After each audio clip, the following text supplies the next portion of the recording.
because I've been trying to get this individual person on this show since season one in my first 5 episodes. She is a friend. We've been bouncing business ideas since like day one. I remember when she was a photographer, then she became Danny Vox, which was like a voiceover artist. She became a singer, and I'm going to deem her like I deem everyone else on the show with a special name, and her name is going to be the Sound Boss. So without further ado, the floor is yours. Tell our audience a little bit more about who you are and what you do, Danielle. Oh my God, Chanel, dude. First of all, mad love. I mean, you are, however, our journeys have been going over the last 21 years. I mean, I've known you since 2000. Yep, yep. When I was thinking about it, I was like, dang, man, like we got 2 decades. And like, I love it. I was coming from a military family, military brat, and moving every 2 to 3 years growing up. Like, I don't have those like longer relationships that a lot of people do when they grow up in one place. And like my family is you, it's my AI crew. It's like the chosen family, and you're my heart. You're one of my what in that like chosen family. So I'm stoked to yeah, finally be here. Yes. Finally be collected to share and hopefully, support others in their journey wherever they are in their business and life. Yeah, yeah. So I Uh, mean, I think with that it is like it's a hell of a segue because I mean, even with my introduction, I mean, obviously the wave, and I always call it the wave of writing, trying to figure out like you've been in sound, but you didn't know exactly where in sound until you actually fell into sound therapy. So like, let's unpack that. Let's peel back the onions and let's start off with the first question, right? If you could define yourself in 3 to 5 words, what would those 3 to 5 words be? you prepped me for this, and I was still like, I don't even know. I don't even know. I would say adaptable, loving, uh, and you know what? I don't know. You know what? That should be something I like text a bunch of friends right now and just be like, hey, if you Yeah. could describe me in 5 words, what would it be? Um, when I think about just my journey and how I like to show up, I think it's always, if I was to describe myself, it would really be about um I follow my gut, I follow feeling, and somehow the things and everything just seems to fall into place.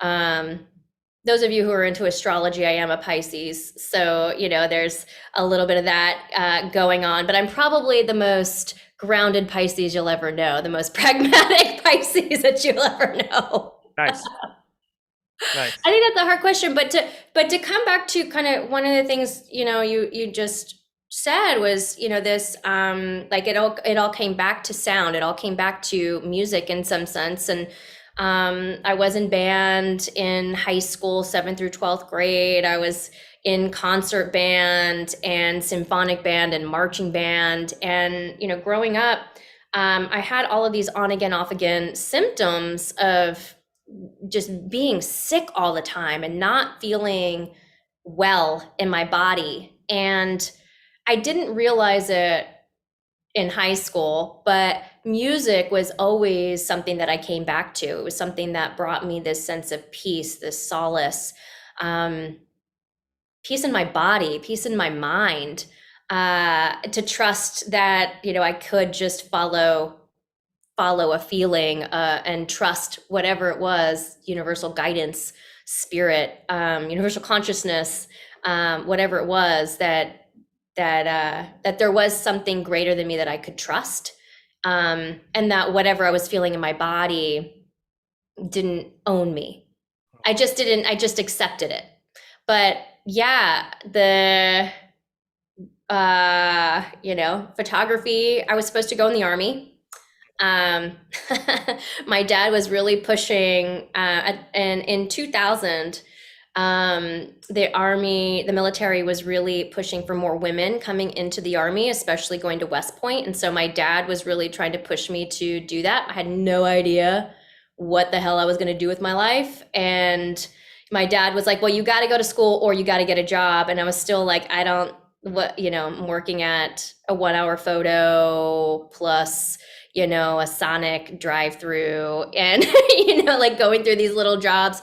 And I'm like, I can't see myself doing this forever. But so I went to this job fair, found this lovely, I'm taking all the pamphlets and sticking it in the bag, not really knowing what I'm going to do with it. I'm going to do what my dad says and try to get into West Point. Didn't know if I was smart enough to do it, but they wanted women, so I was like, all right, cool.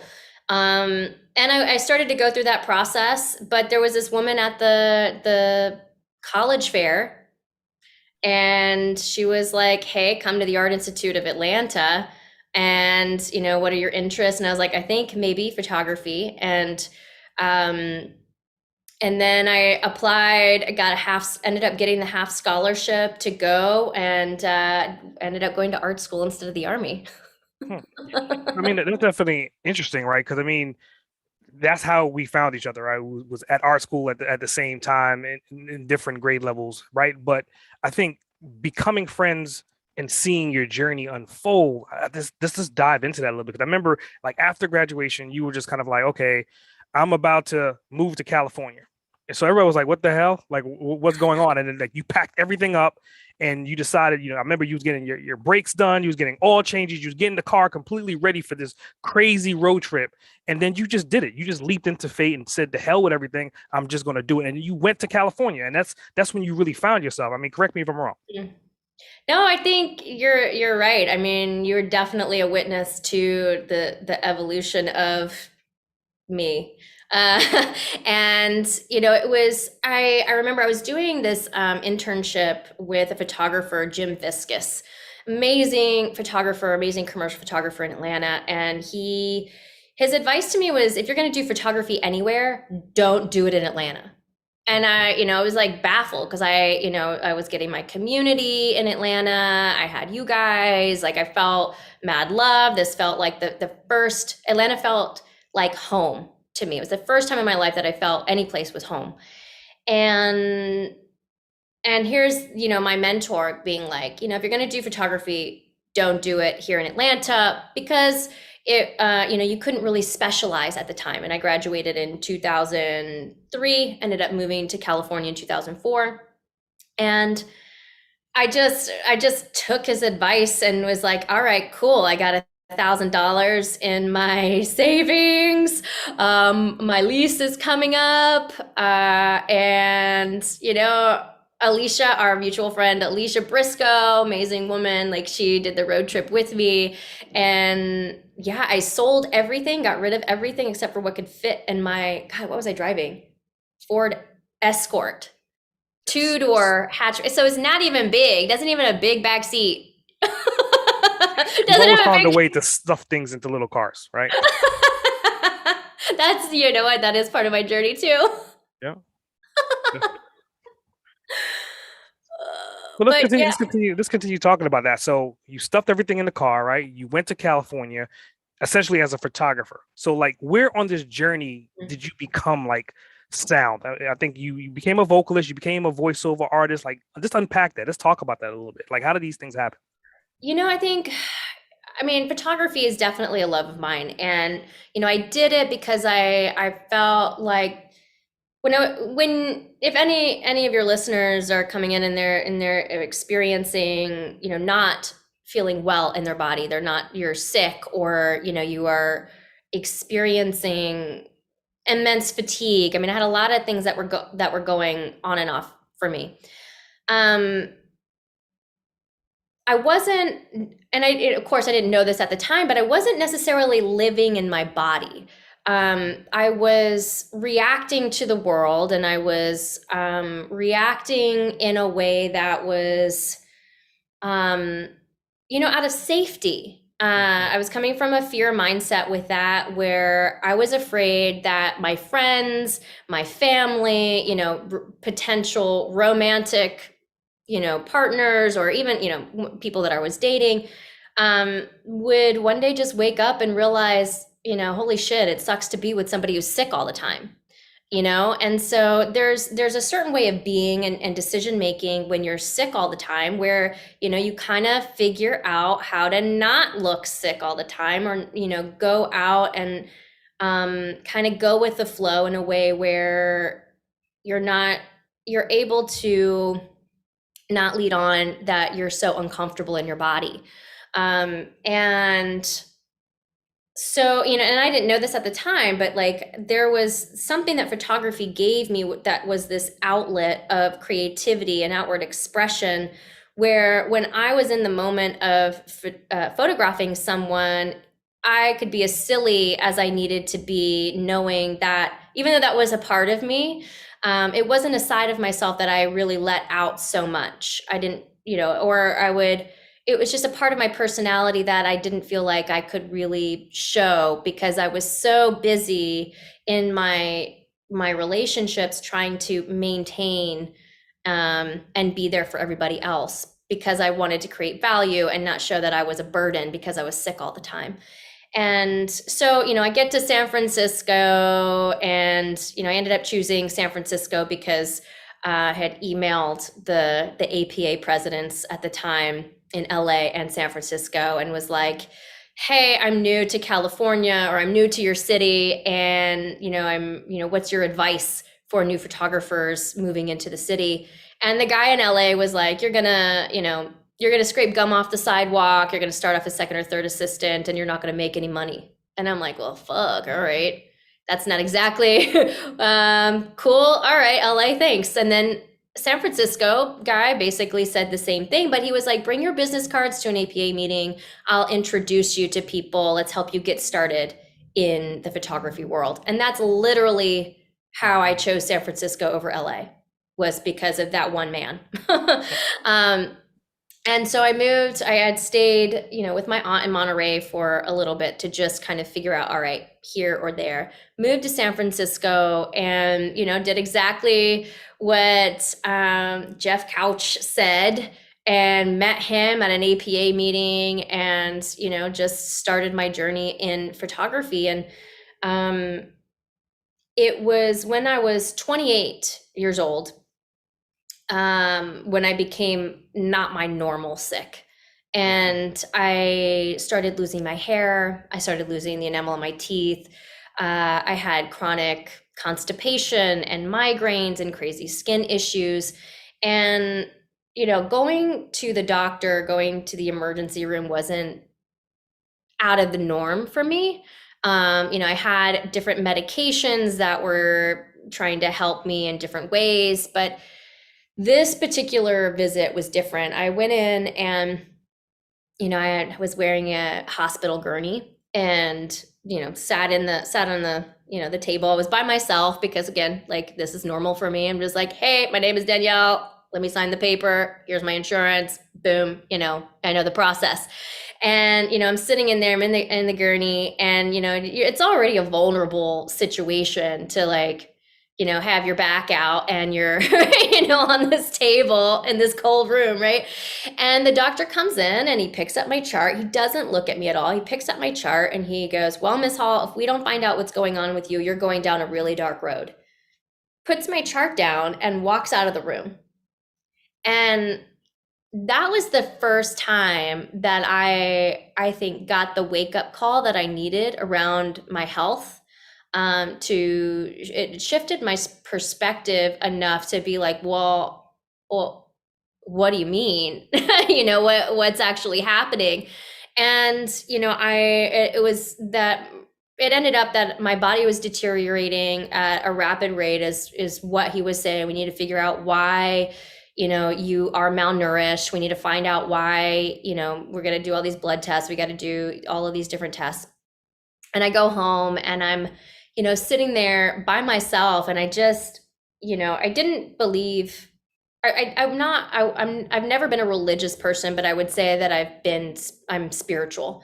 And so in this moment, I just sat there, and, started the ugly cry, like the one with the snot and like the tear, your face is puffing up. And, I'm cursing at God. And I'm just like, what the F? Like, what, I'm 28 years old. I'm going to be bald and toothless. Who's going to want me? Who's going to want to be my friend? Who's going to want to this, that, and the other? And it was, realizing that conversation is who's going to want me.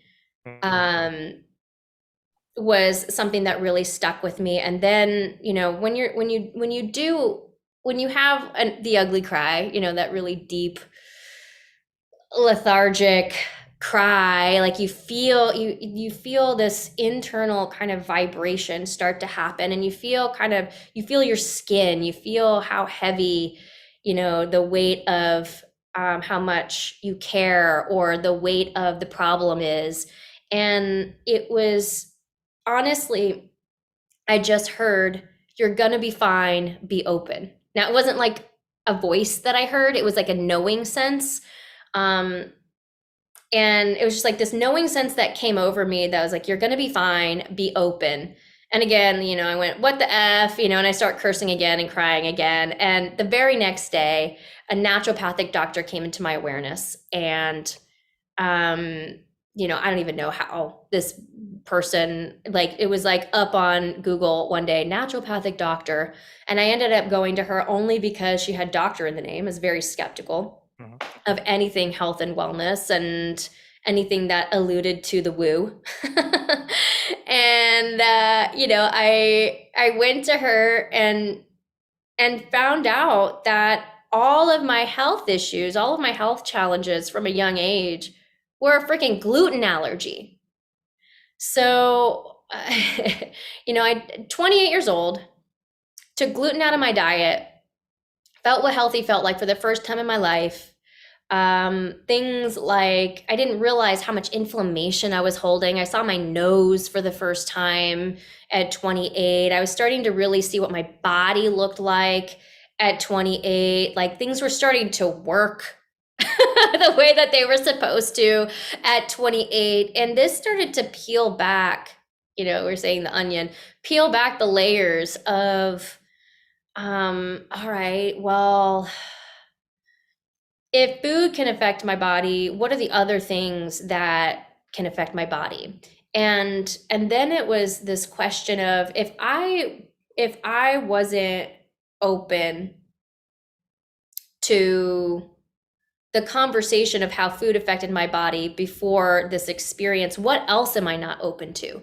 Where else am I holding judgments and these biases? And so, taking my photo background, I kind of went more into my own personal project, not necessarily of photographing different modalities, but going in to try to understand the language and the marketing around these things. Because what we see out in the world, we're getting these patterns over and over and over and over again. When we see the same things and we're in the same environment and we're getting the same feedback, we tend to believe that that is the way it has to be, and or that is the way that it is, and there are no other choices. And so, I went into my first massage, and looked at the limiting beliefs that I had around that. I went into my first yoga class. I went into like a chakra crystal balancing thing, and I was, going in super judgmental of all of these things, and realizing like, wow,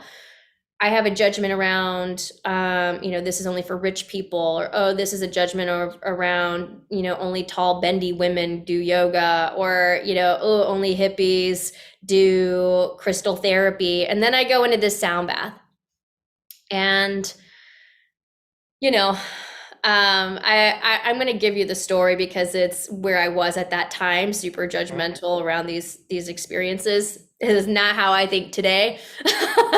But, I go in, it was a free sound bath.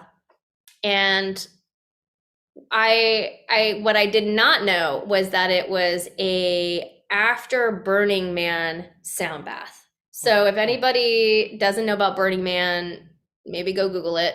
Um, but it's a desert party, a lot of free love and art, and it's a really interesting community. I'd love to go one day, but at that time I was very closed off to this conversation, and so I walk in and there's this guy who's wearing drop crotch pants. He's not wearing shoes.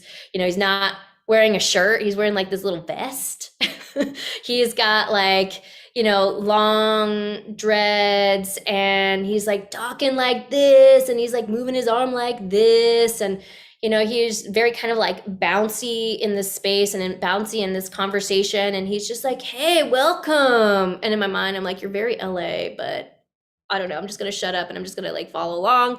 And he's like, welcome. You're going to take off your shoes and you're going to put your stuff in the cubby and you're going to walk around the corner. You're going to lay down. And I'm like, okay. And, I'm showing up in my skinny jeans and my Nike lifts and my Giants baseball cap. And I'm looking around the room and there's like a Jesus and a Buddha and a Kuan Yin and incense burning and bad patchouli. And but I do the thing. I go through the room, I take off my shoes, I put my stuff in the cubby, I walk around the corner, and now here's all of these other people who are wearing fur, who are got like glitter on their face and got like feathers in their hair, and they're all doing like some cuddle puddle massage situation. And my mind just starts freaking out. I don't want to be disrespectful, but my mind just starts flipping out. And I'm like, all right, this is not for me. I just need to leave. This is not where I'm meant to be. And so I turn around and I, start to make my way out. And the same guy who had, checked me in was like, oh, where are you going? And I'm like, dude, you know what? It's cool. Congratulations on a full event. Like, I'll come back another time. I see people brought blankets and pillows, and like, I'll come back early so I could get a spot. By this time, the whole group of people are now looking at me, and now I'm feeling peer pressure because now the guy's like, we can make room. And these two guys kind of like move over, like maybe about this much space, just enough for me to like wiggle in there. And in my mind, I'm just like, I'm so, Chanel, like I was so, I was like, I just, I was so self-conscious about my body. I was not comfortable in my body at all. That like in my mind, I'm like, I gotta touch naked elbows with these guys. That was too much. It was like too much for my brain. And so but I'm feeling peer pressured at this point because everybody's like, they're nice and they're like, come on, lay down, it's cool. So I sit there in between these two dudes and I'm like holding my legs, and all of a sudden the lights go out. I don't know, what's going on. And then they start, like people lay down and they start this music, and I lost it. I freaked out. I just yelled out like, hey, I don't know what this is. They stopped the music. I don't know what this is. I've never been to a sound bath. I don't know what I'm supposed to do. Like, in my brain, like when you can't control what's going on. Just hold on 1 second. Now, for anybody that's listening to this episode right now, right?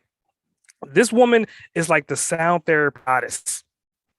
So for her to say that her first sound therapy was like this horror movie situation to where she thought she was pretty much getting kidnapped by a cult and screaming and hollering. I want you to understand this. This woman makes a living by producing the content that scared the living shit out of her to begin with, right? All right, continue the story.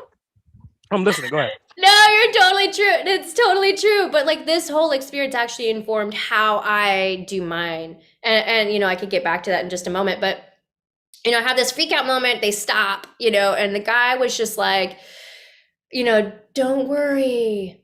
Everything's going to be fine. Be open. And honestly, it was those words. Because almost a year prior, like I was saying, when I was going through this, this crisis, this health crisis, that was that knowing sense right in the beginning of that journey when I got back from the hospital was, you're going to be fine, be open. And then almost a year later, this dude that I'm super hardcore judging is like, you're going to be fine, be open. I'm like, what the fuck, what the fuck, what the fuck, WTF? And so I lay down. I'm just like, all right, cool. And I'm like all like this and like super tense. And I don't know at what point I actually like relaxed into the experience, but I just remember I was gone. And then I had this immense emotional release. And I lost control over like my body. I started shaking, not like a seizure, but like I could feel my body shaking. It was like that fight, flight, freeze, shake, to release all of the cortisol, all of the trauma, all of like the body was releasing all of these stuck emotions. And I, was letting out these howls. I mean, it was like these like guttural sounds and these deep sobs of just sadness and anger and all of this energy. All of this was coming up. It actually stopped the whole sound bath. Wow. And those same people that I was judging, those same people that I was projecting on, they were there to take care of me. They, rubbed my back, got me water, got me tissue. They, went into some humming exercises around me that, is actually really calming for the nervous system. And of course, I don't know any of this at the time. I'm just like, why am I losing control over my body? And I don't do this. Someone who's sick all the time and you can't control what's going on in your body, you try to control everything in your external environment. I was a little bit OCD up until that point. And, to lose control in this way was just, it was too much. And so, when I could finally ask, what the heck this was and what the heck happened to me, the practitioner couldn't really share. He didn't really know. He said I was releasing stuck emotions, but I was like, all right, cool. What the heck are stuck emotions? Okay. What do I do about this?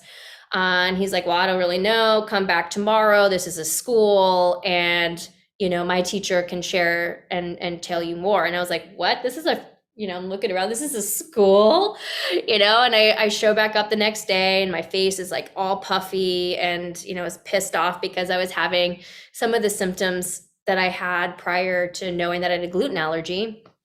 And, I went in, talked to the owner of the school and he was like, yeah. I was like, well, when are your next classes? And he was like, well, we already started for the next certification program. We're 2 weeks in. And I was like, here's my credit card. I need to sign up right now. And it was literally that, not to become a sound practitioner. Mhm.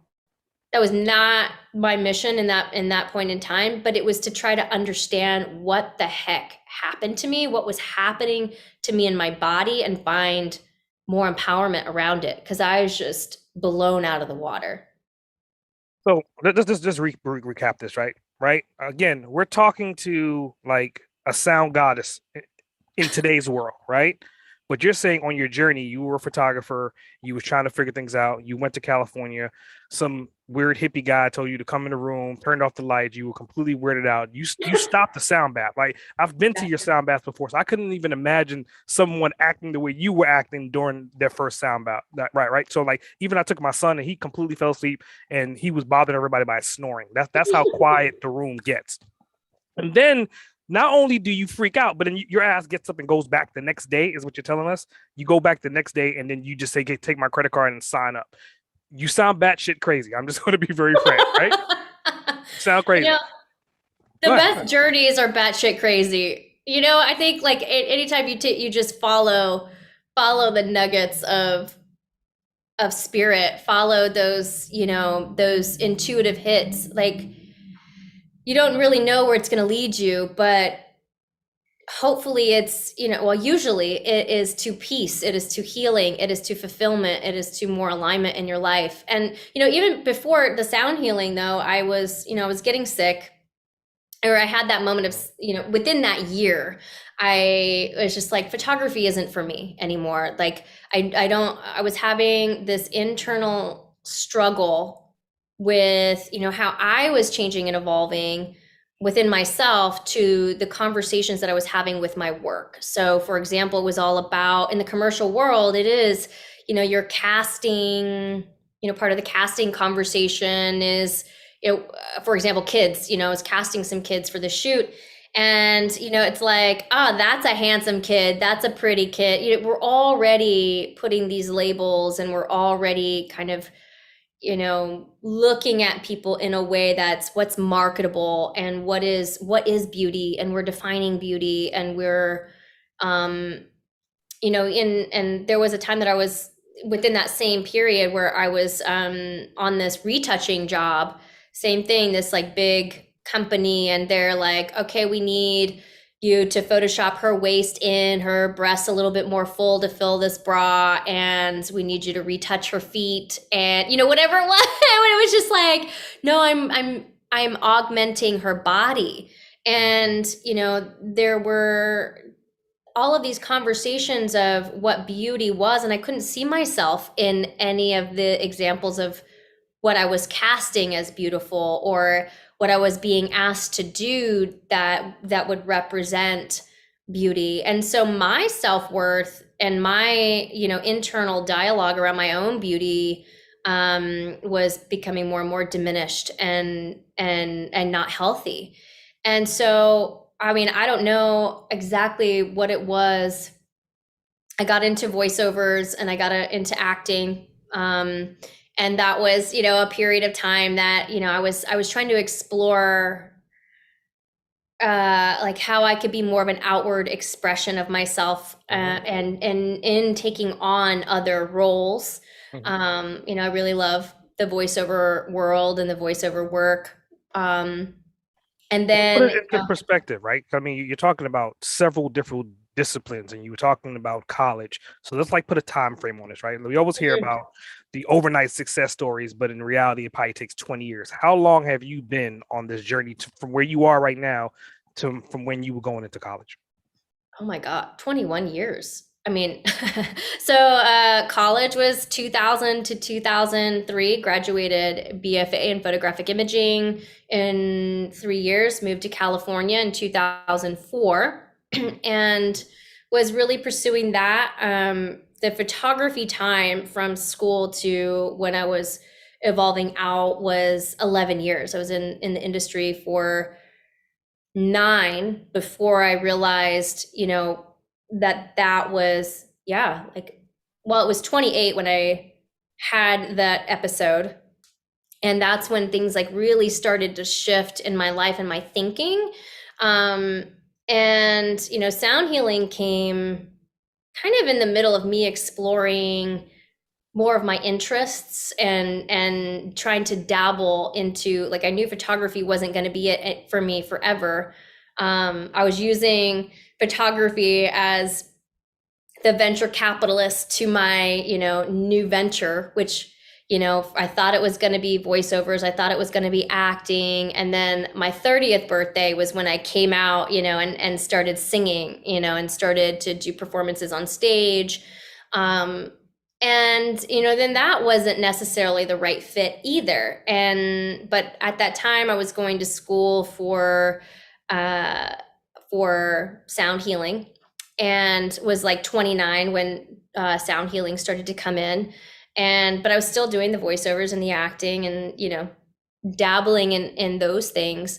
But yeah, it was really like I did the course. Gosh, I did the course, and then it was kind of like bam, bam, bam. I did the course, and then a friend of mine was like, "Do you want to come out of photo retirement and come, assist me on this job?" And I was just like, "Oh, I really don't want to, but for you, fine." It ended up being in Bali. And I went out there and became Reiki master certified out in Bali.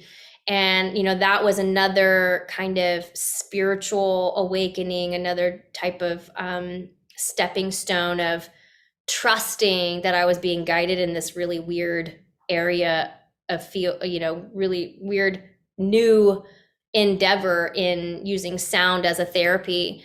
and tapping into energy as a therapy. Um, and then, then I'm like speaking at the somatics conference, and, starting to teach, other other sound practitioners at that time, like how to have a business and how to begin building a business in their health and wellness career. And, then I opened up a sound healing studio. I had my own one-on-one practice for a year, 2 years, excuse me. And that just started to expand. So I started on doing one-on-one coaching and therapy sessions for people. And then it moved into doing group sound bath sessions at, it was this gym called Studio Mix in San Francisco. They're still there. I love them. They're really great partners that helped propel me forward. And, that doing the group sound bath sessions then opened me up to do corporate sessions. And then I was doing like some private stuff and like some, bridal showers and things like that, which was interesting. And then that opened me up to getting a contract with a therapy center. And then, I had the opportunity, there was an opportunity that showed up back in Atlanta. So I moved back to Atlanta in December 2015. So we'll just say 2016. And then shit hit the fan. The opportunity went away. I moved back to Atlanta. The opportunity got pulled out from under me. And then I experienced a really low in my career. I was homeless in the sense of, I could not afford to pay for my own space. I was couch surfing for a little while. I was, at the mercy of other people's extra food. I like show up at dinners, and it was like house sitting. And gosh, 2016 was like a shit show year. It took a while to get back on my feet. But one of the things that I did was I did something every day where, I knew Atlanta had changed. I'm in Atlanta at the moment. I knew Atlanta had changed from when I had lived there, 10 years prior, whatever the math is on that, about 10 years. And I knew that sound healing wasn't necessarily like booming here. There were communities doing it more up in like Blue Ridge Mountains and more in like, outside the perimeter, more. When I say hippie, I mean hippie in like the best possible way, but it wasn't being shown in a way that was accessible to regular people, I think. The everyday person who's going to a 9-to-5 job and not necessarily, knows about, living off the land, so, and that's a total overgeneralization. I'm sorry, my hippie community, I love you so much. But, there's, it was to me the Danielle Halls, who don't know to be open to any alternative therapies in the first place. They don't have that community in place, right? And so I knew it was going to take some time to build it here in Atlanta, but I was also trying to maintain what I had built in the Bay Area. And so while I was homeless in Atlanta, I was, I was using my credit card to fly back to San Francisco to make sure that the people I was hiring in the different positions out there to maintain what I had going out there were, they were feeling good, and they were, making sure that they were getting paid and they were trained, and like that client was happy. And so, oh gosh, yeah. And so then what I did here was every day I would go, or every week I would choose a different coffee shop to go to. Take my laptop to a coffee shop, and my mission was, like get in. How can I get in with the community? What's important to Atlanta? What are the conversations around health and wellness that are already happening here that I can support? And just try to connect with people at the freaking coffee shop. So I would like accidentally bump into people and make conversation. ask them a question about where they got, their jewelry, or, what are the best places to shop, or where do you go to yoga, or do you like yoga? What are your favorite gyms? Try to fit in the health and wellness conversation. That I was new and I do sound therapy, and, and try to make new friends that way. So you're And networking pretty seriously, is what you're saying. Like you used the leverage of drinking coffee for networking. yeah. Mm, And mm, it was mm, insane. mm. That's It definitely interesting because I mean I'm just thinking about like I've known you throughout this whole history, right? Because I've seen the ways, right? So with what you just said, like that was one of your low points. You had a high point before, and obviously you're in a high point now. If you can go back in time anywhere in the last 21 years and whisper something to yourself, what would that thing that you would whisper to change the outcome of where you are right now? I think it would be, and I think this kind of goes a different direction in conversation, but I think the thing that I would tell myself is to design the life that you want and not the business, not the career you want. Because I think that a career is just an extension of who you are. I think your work is just an extension of who you are. It doesn't have to be something that's separate. And when I first got into, I haven't really had a regular, 9 to 5 office job. I've always been an entrepreneur. I mean, I've had, working at the school, or worked at Sears Portrait Studio, like those were my real jobs. Um, Officey, working for a company in that, getting a W-2 job. But I think that if I would have thought in the perspective of, how do I want to design my life, rather than how do I want to design my business first? Because the last, it's a different mindset in how you make decisions. Um, I mean, I don't, I wouldn't necessarily do too much different. I think like what I have done has everything from the photography to the acting to the, voiceover work and singing. All of those things really are fitting under this umbrella of Sound Embrace, this new business that I have created, almost 9 years ago. And but in thinking about my lifestyle, uh it would I wouldn't have been, I would have also done more extracurricular activities. I was so focused on work. I was so focused on, I mean, granted, right? Like you're in the beginning of your business, you're in fight or flight. Like you got to make money to feed yourself. You got to make money to, pay for the roof over your head. I got to pay for these plants, right? Whatever it is. These are my, joys. But they're the basic needs that we need. And yes, we do need to make money. And sometimes we have to prioritize work, to be able to afford just our basic needs. But what I didn't do early on was really explore my other interests. And so what ended up happening was I think I would have been a lot stronger of a business person moving forward if if I could tap into my other interests and have other things to talk about. So I would go to like at the time in photography, I would go to these photography, networking opportunities, and I could talk about photography, and I could talk about, you know, these different ideas of what we could create together, and I could talk about, the latest retouching whatever.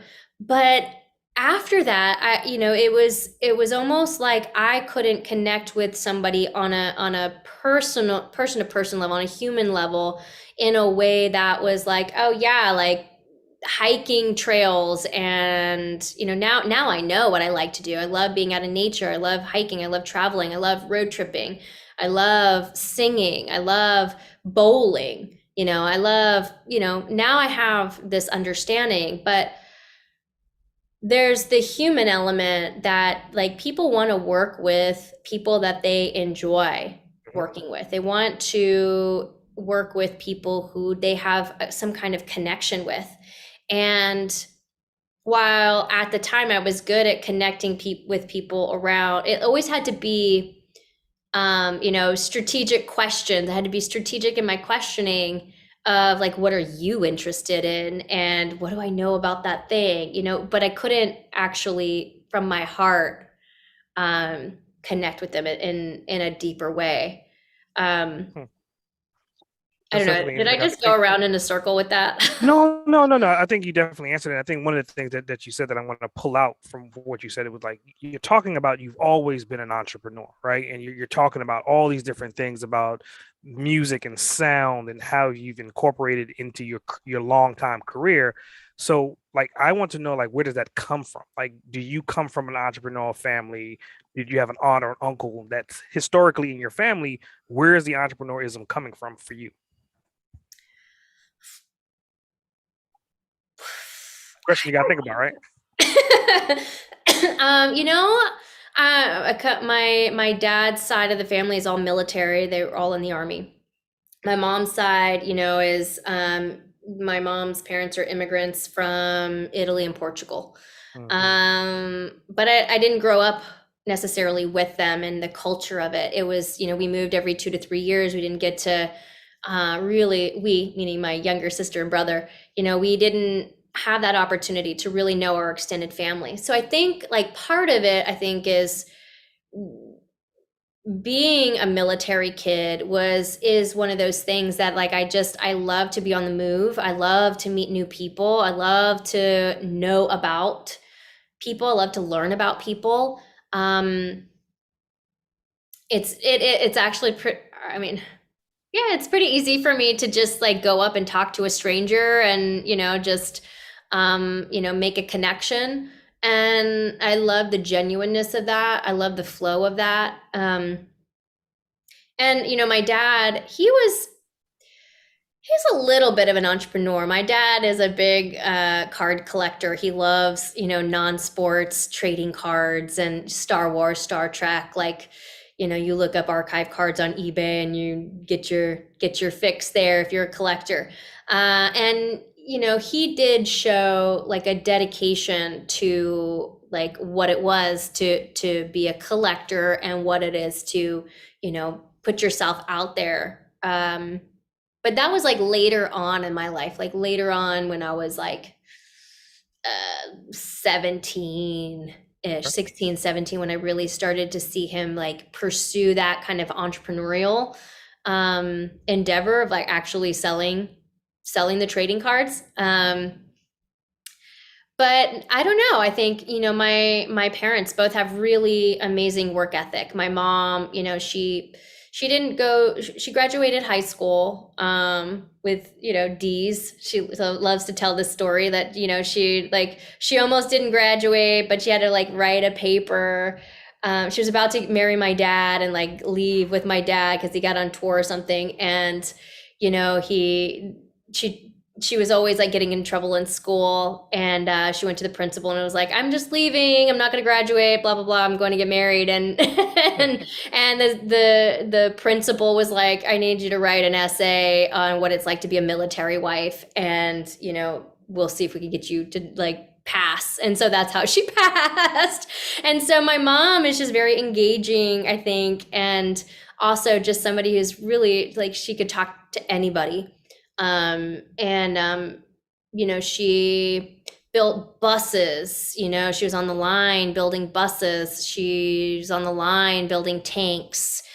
She's the first woman to go field service in, when she worked at this bus company. She was the first woman to do a lot of things in this one particular company that was very sexist. And she had a lot of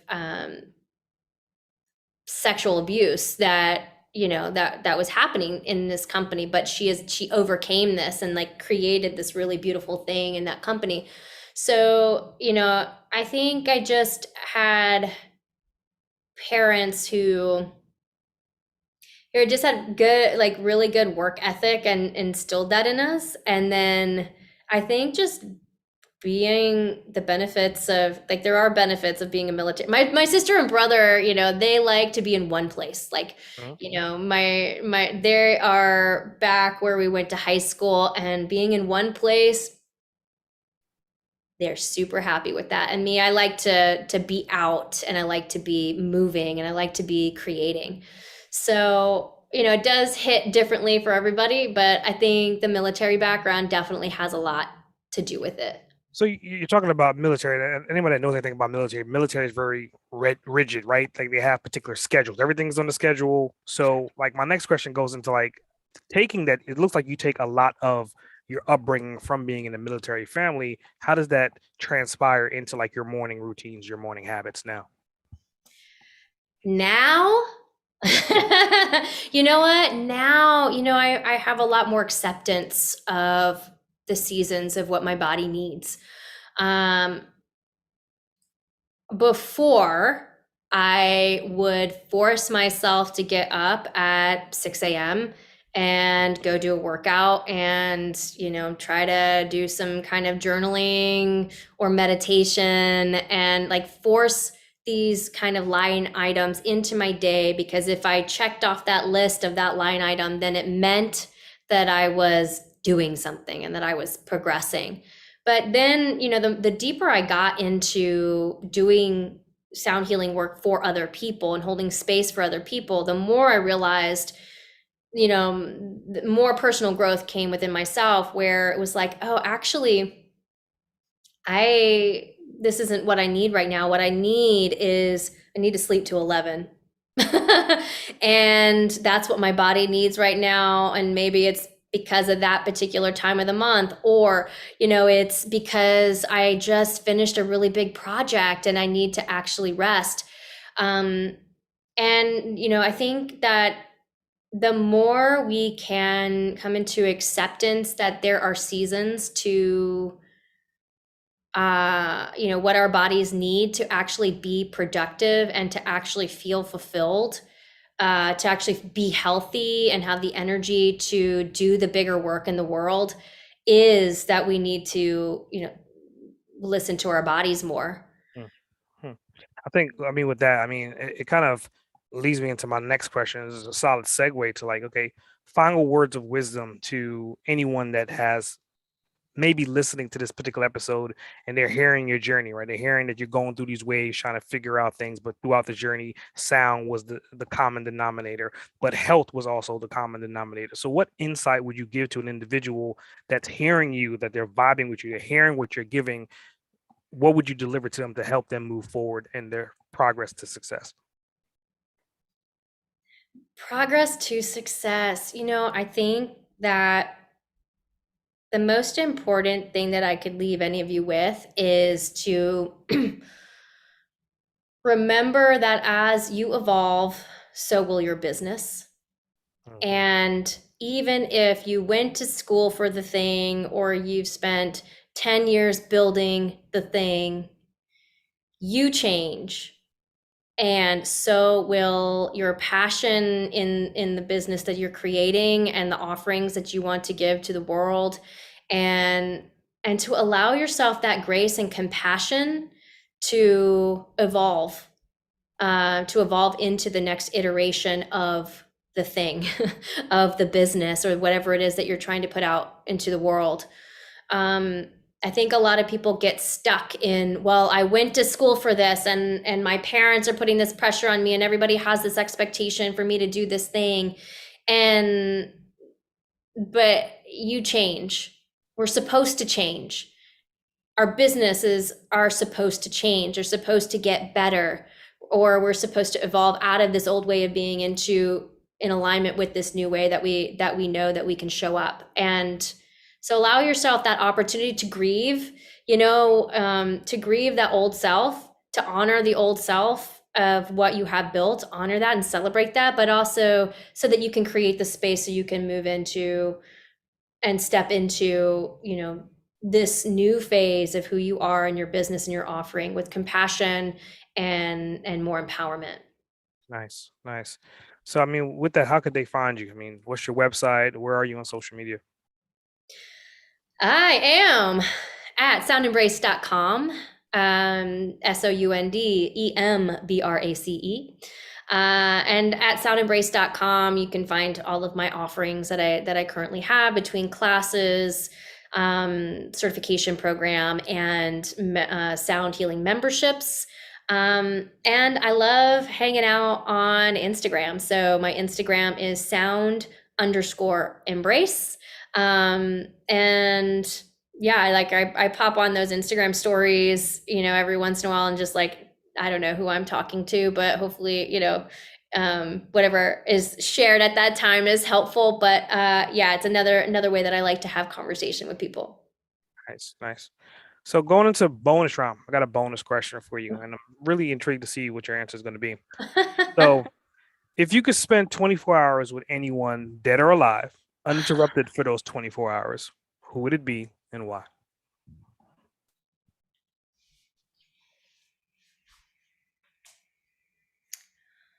Oh man, there are too many people. You know what though? I'm gonna just like flip it. I'm gonna like I want to say my grandfather. My grandfather passed away when my mom was 7. And actually this is like a very unexpected answer.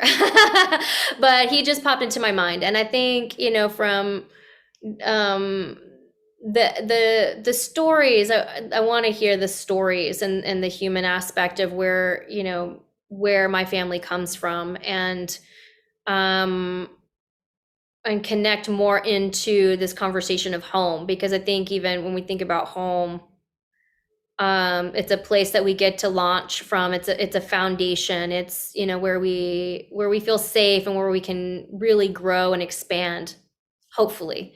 And I think if I could have some time, it would be with Grandpa Ladati, Ralph Ladati, and really hear some of these gangster stories and his background. Oh, very cool. Another bonus question for you. Like now, Oh, like now we're I'm on the bone. sweating. No, no, no, no. This one I think it'll be pretty easy. It'll be pretty easy. Um, Considering like the life that you lived, and obviously you still got more life to live, and all the things that you've done, what is your most significant achievement to date? Mm. I'm seeing, this is emotional. I launched my certification, my sound healing certification program in 2019. And to see what my graduates are doing in the world with sound healing is just, it's inspiring. It's awe inspiring. It's, like I get to see my legacy in motion, in full manifestation. Mm. And yeah, I think that's like helping them to become the leaders that I know that they could be, that they know that they can be, and bringing this powerful work of sound healing therapy into the communities that they're passionate about serving, helps, it comes back to my why I do the work that I do, is to help the other Danielle Halls out there to realize and to see that they don't have to subscribe to the cards that they were dealt in life. And to see that happening, like my students are bringing this into hospitals and, different organizations, and, like in spaces that I never could have imagined, that I think like I am not meant to be in all spaces. And so now there are this different representation being brought out into the world with this powerful therapy. And it's just, I am living the dream come true. I don't really know what is next. I have some ideas of what's next for Sound Embrace, of course, but they're like, it's just like, wow, like if this is where it ends, like this is pretty amazing. Nice, nice. I think that's a hell of a way to transition into closing. So usually the way I end in my podcast is whoever I'm interviewing becomes the host, and I give you the microphone, and you can ask me any question that you see fit. So the floor is yours. Shanali, well, I want to know, how do you infuse, like, you have one of the biggest hearts that, you have a huge heart. And I want to hear from you, like, what are some of the ways that you infuse and balance too, like the amount of care that you have for people, and how do you infuse that into your work? How do you infuse that into how you're showing up in the world? Yeah, I mean, just like anybody else in business, you have to go through that roller coaster, and I guess it's ironic because my first brand was cerebral and it was 100% based upon intellect, right? And much like how I've developed and realized that I was both creative and analytical at the same time, to your point, I'm very intellectual, but I have a big heart. And then until I realized that I was 50-50 and kind of brought all these things together. And if you think about like the logo behind me, like the Boston Cage, like that's part of this, the symbolism behind that. It's like these four different arrows coming together, where those arrows are symbolizing analytical, creative, Mm, heart, and they all come into one thing. So again, if you look at my story, I wouldn't be where I'm at right now until these discoveries happened. And to your point, putting heart into it was like the last component. I feel like a spokesperson for Captain Planet with the powers combined. You know what I'm saying? And the fifth one comes in and it's heart. I am now Captain Planet, but I didn't become this person until, to your point, I didn't realize that heart was the missing element. And again, I kept leading with my mind, and once I started leading with my heart, that's when everything started happening. it changes everything. Completely changes everything. Definitely changes everything. Well, I definitely appreciate you pouring in, and I knew you was gonna come. You was gonna pour in and drop in all the nuggets and be completely exposed. And to your point, at one time you weren't this exposed, right? One time you was kind of, I'm okay, but now you're just like opened up. I'm an open book, and you're just telling your story so freely. And I think our listening community, they can take that and realize that wherever they are in their journey to success, wherever they are in their journey to get to the next level, you're a living, breathing example of these roller coaster rides that you have to go through, but you constantly keep pushing and keep following your dreams. And in the end, it will all work out as long as you stay persistent. Persistent, and you know what? Define what success means to you, because it's so easy to hide under what other people's ideas of what success is and what it looks like and what it feels like. And honestly, it's changed for me. Success has totally changed for me from when I started in photography to where I am now. And it's just, I couldn't imagine, like, being in this life, in this body, and experiencing life in this way once I had defined what success is to me. Mm, nice, nice. Well, I think with that being the final closing statement, I would want to say thanks for being on the show today. And again, I can't wait to see what you're going to do next. And anybody that has not experienced a sound therapy or a sound bath, first and foremost, if you haven't, make sure that you do it sooner than later. It will definitely change your viewpoint on a lot of different things, and it will probably have you more relaxed than you ever been before in your life, for sure. S.A. Grant, over and out.